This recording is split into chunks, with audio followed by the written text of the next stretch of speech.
Do you hear it in the background? Beep, beep, beep, beep, beep, beep, beep, beep. It's a wren tit.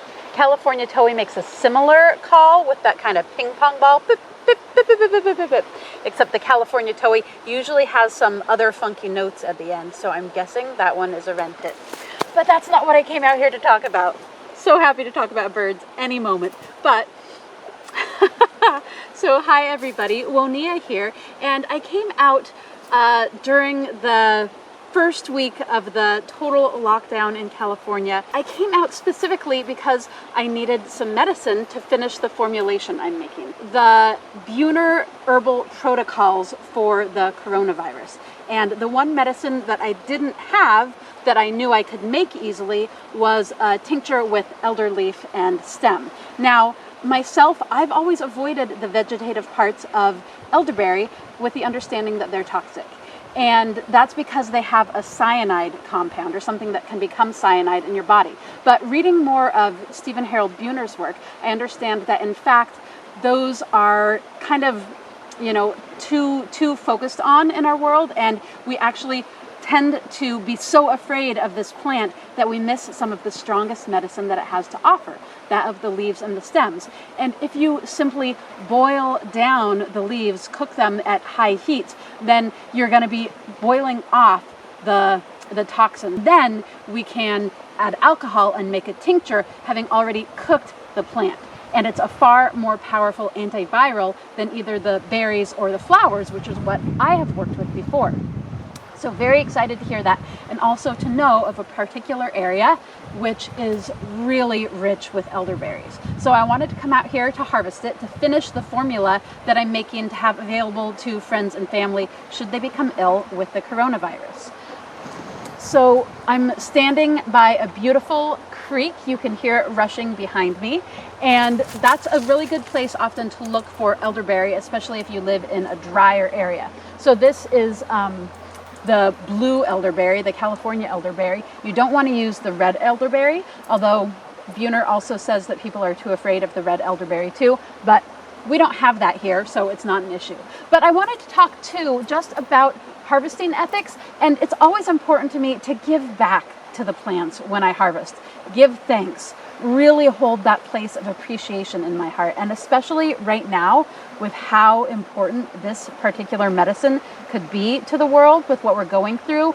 Just so much love and appreciation for this plant, elderberry, and all of the gifts it gives, from edible berries to hollow stems that you can make into containers to the very powerful medicine in its leaves, stems, roots, flowers, and berries. Every part of this plant, super medicinal.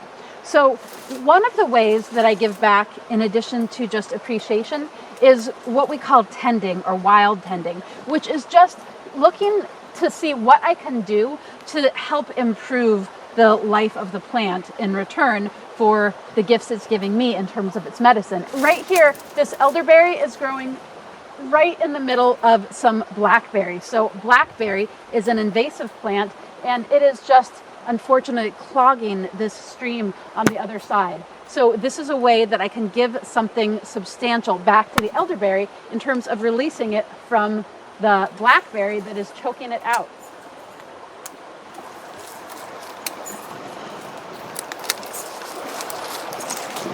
So doing some tending so that the elderberry has more space and light and access to resources.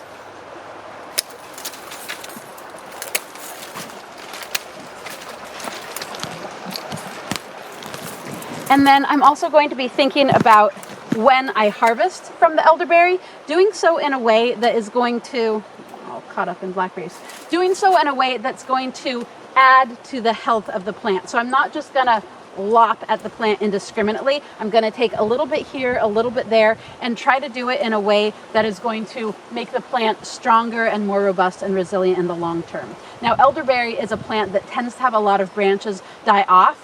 So, it's not one of those, hard like oak, like really intense trees that is super, super sturdy. So I'm going to be looking for the ways that I can actually help it be more sturdy over time. So maybe taking out some of the middle branches and leaving the outer ones, or taking the ends of the branches so it doesn't have as much weight on the tips of the branches that could pull them down and break them. So just always having that in mind as I harvest.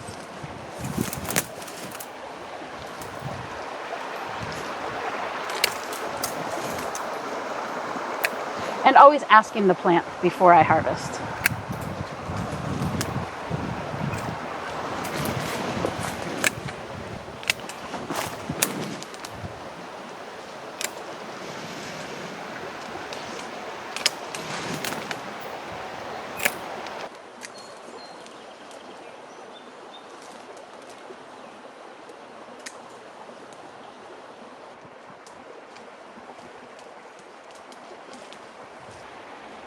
So here's an example of a great wild tending opportunity. There are a bunch of dead elderberries here taking up a lot of the space, and then a ton of beautiful new elderberries growing up that are going to end up hitting this old growth. So better to clear the space so that these young elderberries have a chance to grow up and thrive. And also, because they're so dense, here's a place that I can harvest, and I'm actually creating more space and more opportunity for the other growing ones by selectively thinning some of these new shoots. So great way to give back to the plant.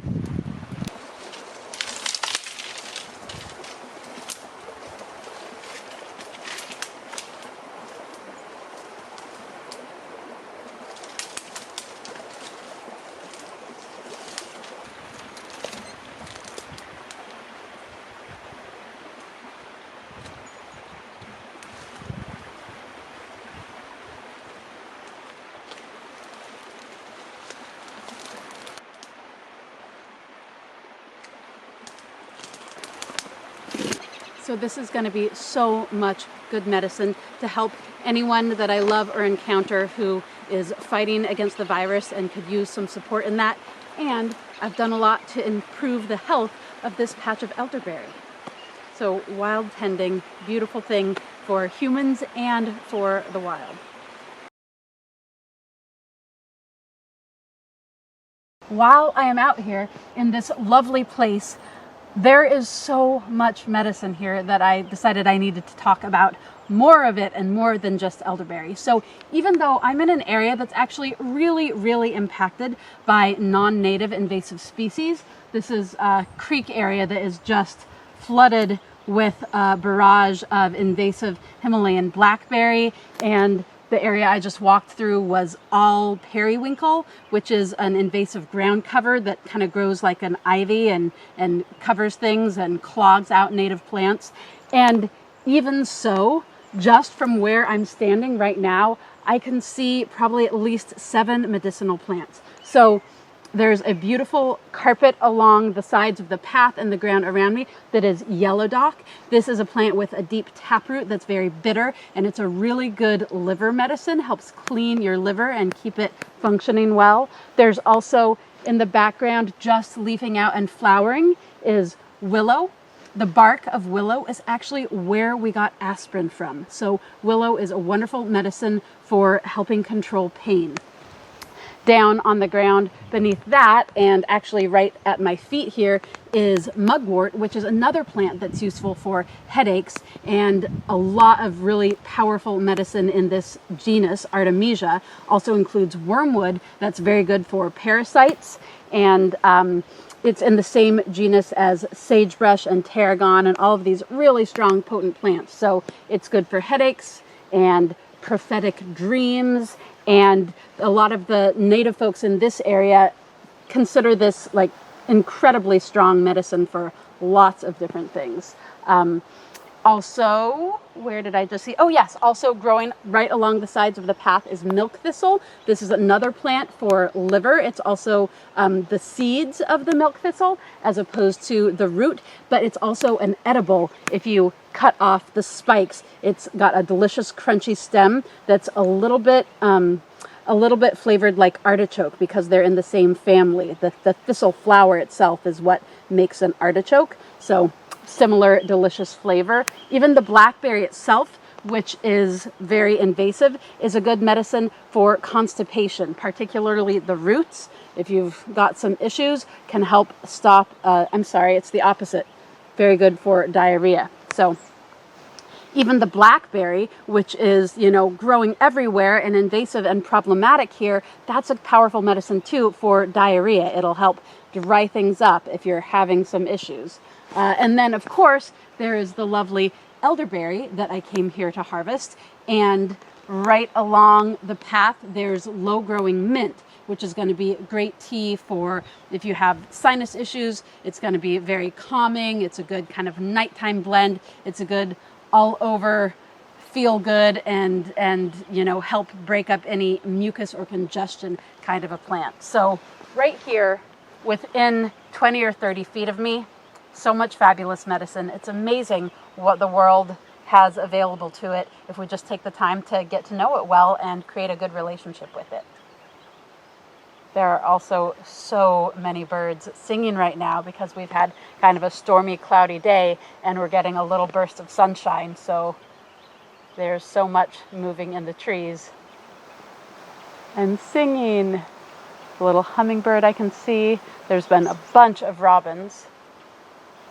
Swallows flying over the river, catching insects out of the air. Oh, there goes a California towhee. So much to see.